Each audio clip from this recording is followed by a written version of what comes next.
सभी का अपने YouTube channel Shiv Dwivedi math पर हार्दिक स्वागत करता हूँ। जैसा कि आप सभी को पता है कि हम लोग काफ़ी दिनों से पढ़ रहे हैं और हम लोगों ने ज्योमेट्री पे अध्ययन किया, तो हम लोगों ने देखा कि हम लोग कितने अच्छे तरीके से बिल्कुल धीरे धीरे बढ़ रहे हैं आगे की तरफ। और धीरे धीरे बढ़ रहे हैं तो हमने ये सोचा कि अगर हम लोग ऐसे धीरे धीरे बढ़ेंगे तो ये कोर्स होने में बहुत टाइम लग जाएगा। तो इसके लिए हम कल से थोड़ा सा नया तरीका लेके आने वाले हैं। अब आज आपका कोई पढ़ाई के हिसाब से वीडियो नहीं है, आज आपका थोड़ा सा मोटिवेशन के हिसाब से वीडियो है। तो देखते हैं। मैं आपको बता दूं कि मैं अब आपको कैसे पढ़ाने वाला हूं। मैं आपको, अगर आपका आज जैसे आज है, अगर आज वीडियो आया जियोमेट्री का यानी ज्यामिति का आया, एडवांस मैथ का आया, तो जो दूसरा वीडियो होगा वो होगा अर्थमेटिक्स। वो दूसरा वीडियो कैसे होगा? अर्थमेटिक्स से होगा। क्लियर? इतना समझ आया? अब मैं आपको ये बता दूं कि जिन लोगों ने अभी तक पढ़ाई करना स्टार्ट नहीं किया है उनके लिए मैं ये बता दूं कि अब धीरे धीरे जो कोरोना का कहर है धीरे धीरे खत्म हो रहा है। और जब धीरे धीरे खत्म हो रहा है तो आगे परीक्षाएं भी होंगी, और परीक्षाएं होंगी तो जो आपने ये समय गंवाया है, बर्बाद किया है, तो आगे इसका प्रतिफल आपको देखने को मिलेगा। इसकी वजह से अगर अभी तक आप लोगों ने पढ़ना स्टार्ट नहीं किया है तो अब आप पढ़ाई स्टार्ट कर दें और अच्छे से पढ़ें।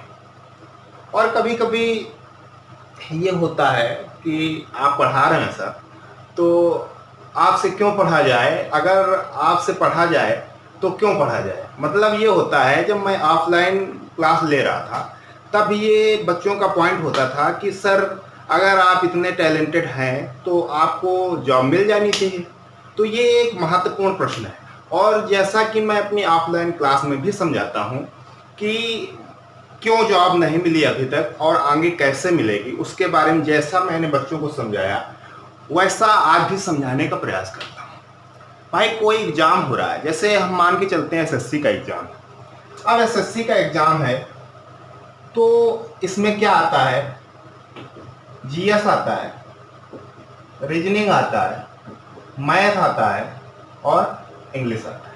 ठीक, सब में 25-25 क्वेश्चन है। क्लियर? ये आपको दिख पा रहा है? हाँ, दिख पा रहा है।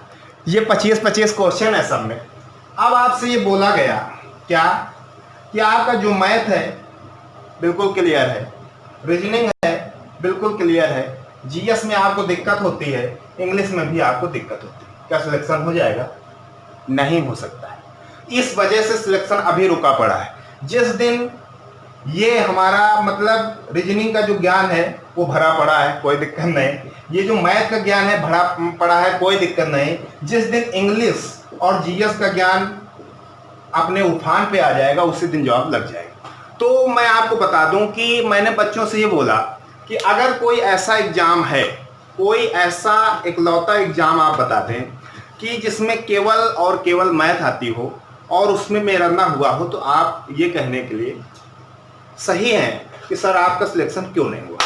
तो कोई भी टीचर है तो एक अपने सब्जेक्ट में परफेक्ट है तो उससे ये नहीं कहा जा सकता कि आप टैलेंटेड हैं तो आपकी जॉब लगनी चाहिए, और जॉब लगेगी, आगे लगेगी। क्लियर?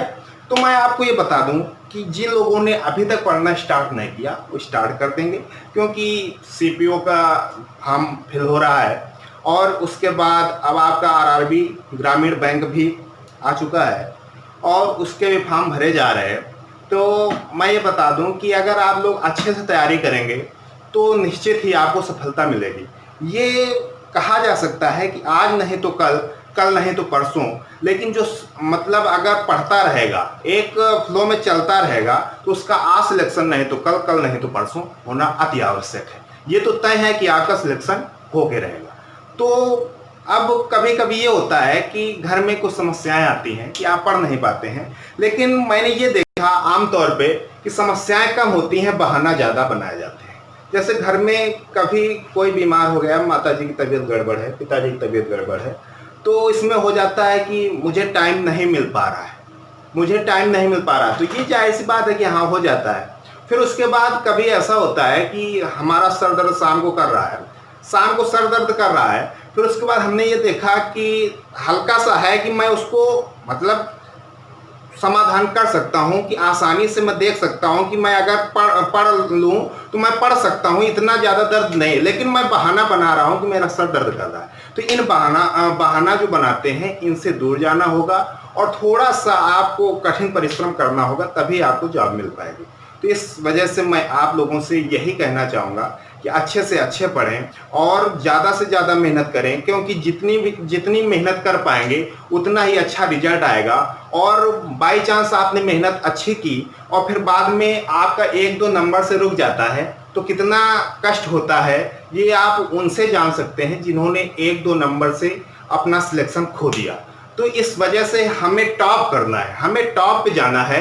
अगर हम टॉप पे गए तो कभी भी ये कंडीशन नहीं आएगी कि हमें 1-2 नंबर से फेल होना पड़े।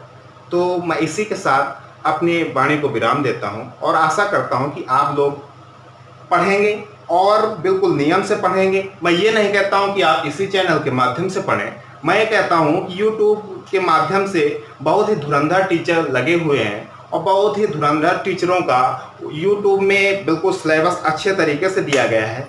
तो आप एक टीचर को चुनें और अच्छे से पढ़ाई करें जिससे आपका भला हो। फिर उसके बाद आपके माता पिता और गुरु जो हैं उनका जो स्थान है वो थोड़ा सा श्रेष्ठ हो जाए और आपके देश का उत्थान हो, यही मैं आपसे चाहता हूँ। धन्यवाद।